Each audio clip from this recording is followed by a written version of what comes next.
वास्तविक संख्या, यानी कि परिमेय संख्या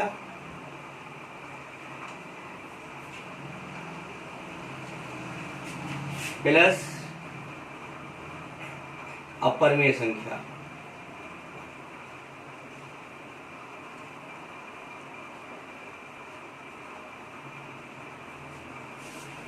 यानी वास्तविक संख्या क्या होगी?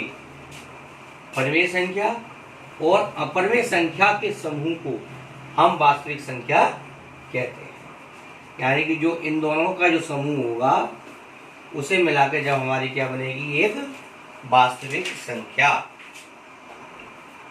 इसी में आगे चलेंगे तो एक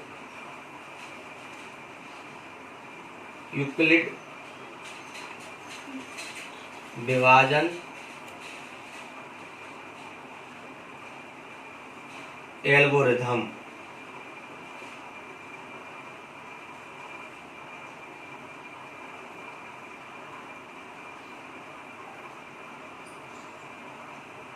देखो ये क्या होती है, ये एक थ्योरम है, इसी से हम SCF लगा लेंगे। यानी कि SCF का मतलब होता है महत्तम समावर्तक। महत्तम समावर्तक। तो देखते हैं ये कैसे यूज करते हैं। हमने C और D दो धनात्मक पूर्णांक लिए, C और D, और C और D जो धनात्मक पूर्णांक हैं इसमें हमने मान लिया कि C बड़ा है D से। C बड़ा है D से, तो जो छोटी संख्या होगी उसका हमें बड़ी संख्या में हम भाग लगाएंगे। जैसे मान लो हमने D का भाग हमने C में लगाया, D का भाग C में लगाया, और जब भाग लगाया हमने D का तो मान लो Q बार गया और रिमाइंडर जो बचा वो R बचा, और रिमाइंडर क्या बचा? R बचा। अगर इस रिमाइंडर R की जगह अगर हमारा 0 बचता तो हम ये कह सकते थे कि C और D का महत्तम समावर्तक D होगा। कब होगा D? जब, यानी कब ये D होता? जब हमारा यहाँ पर शेषफल 0 बचता। लेकिन शेषफल तो हमारा 0 बचा नहीं है। जब शेषफल 0 नहीं बचा तो ये प्रक्रिया दोबारा रिपीट होगी। यानी इस R का भाग फिर हम इसमें D में लगाएंगे। मान लीजिए R का भाग हमने D में लगाया और फिर यहाँ पर गया Q1 बार, और शेषफल हमारा नहीं बचा कोई, मतलब R1 बचा, 0 नहीं बचा।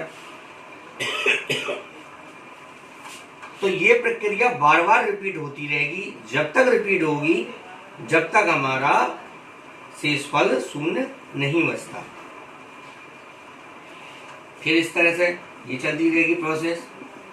फिर यहाँ हम लगाएंगे R1 का R में, और यहाँ मान लो Q2 बराबर गया, और यहाँ मान लो भागफल 0 बचा।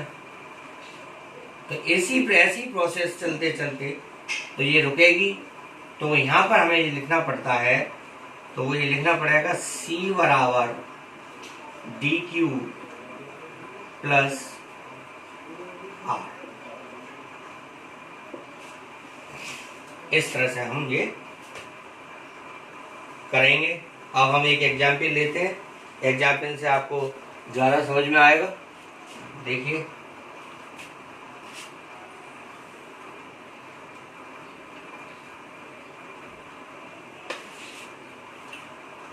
माना हमने दो कोई वैल्यू ले ली, जैसे ले ली 125, 235 का हमें SCF निकालना है। ठीक, तो देखो कैसे लिखेंगे। 125 और इसका भाग लगाएंगे, कितनी बार जाएगा? एक बार। कितने बचे? 3 में से 2 गया, कितना बचा? 1। ठीक, अब इसको हम इस फॉर्म में कैसे लिखेंगे? इसको लिखेंगे इस तरह से 235 बराबर 125 मल्टीप्लाई 1 प्लस 110। तो यहाँ पर क्या हुआ, यहाँ r का मान अभी 0 नहीं है। ठीक है, अब फिर वो 110 का भाग लगाएंगे 125 में, अभी भाग तो गया नहीं, कितनी बार जाएगा, 1 बार, कितने बचे 15, अभी भी भाग नहीं गया।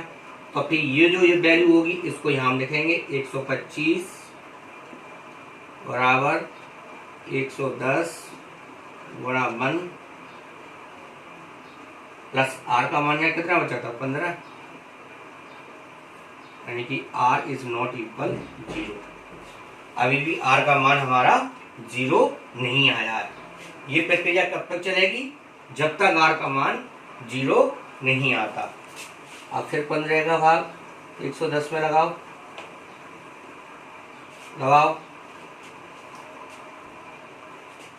15 सत्ते 105, कितने बचे 5 और 5 ही बचेंगे यहाँ पर, अब तो बचेंगे नहीं। उसके बाद फिर हमने ये प्रक्रिया लिखी 110 बराबर 15 मल्टीप्लाई 7 प्लस 5, यानी r इज नॉट इक्वल 0। अभी भी r का मान हमारा क्या है, 0 के मान के बराबर नहीं है। अब फिर 5 का लगाएंगे 15 में, हम जब तक लगाते रहेंगे जब तक यहाँ r का मान हमारा 0 नहीं आता। 5 दिया 15, कितने बचे 0। अब हम ये प्रक्रिया रुक जाएगी। अब यहाँ पर हम क्या लिखेंगे 15 बराबर 5 गुणा 3 प्लस 0, यानी कि r बराबर 0 आ गया। क्या आ गया, r बराबर 0। तो यहाँ पे हम इस तरह से लिखेंगे HCF 125, 235